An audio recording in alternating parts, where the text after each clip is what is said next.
कहानी उम्मीद की फसल। शब्द संख्या 470।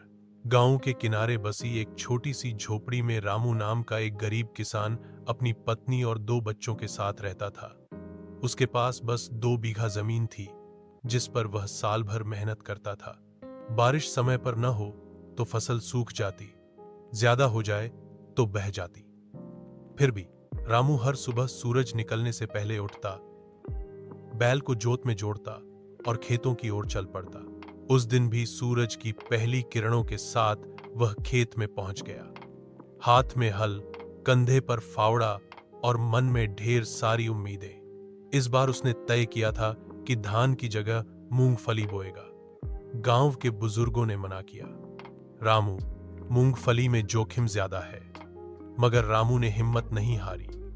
वह जानता था, अगर इस बार कुछ नया न किया तो पुराने तरीकों से पेट भरना मुश्किल होगा। दिन पर दिन वह अकेले खेतों में पसीना बहाता रहा, मिट्टी को पलटता, बीज बोता, पानी देता और हर पौधे को अपनी संतान की तरह पालता।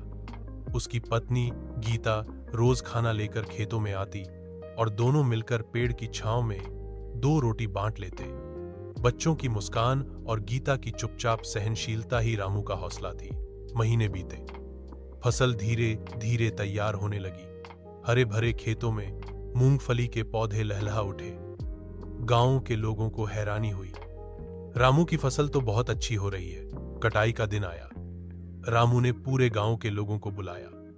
सभी ने मिलकर खेत काटे। मूंगफली इतनी निकली कि रामू को शहर के व्यापारी खुद खेत पर मिलने आए। उसने फसल बेची और पहली बार अपने घर की छत पक्की बनवाई। बच्चों के लिए स्कूल की फीस भरी और गीता के लिए एक नई साड़ी लाई। रामू मुस्कराया, आसमान की ओर देखा और बोला, मेहनत कभी खाली नहीं जाती, बस वक्त लगता है। उसकी कहानी गांव में मिसाल बन गई।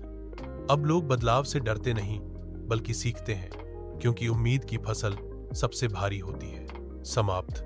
अगर आप चाहें तो मैं इस कहानी का कोई विशेष भाग विस्तार से या कविता के रूप में भी लिख सकता हूं।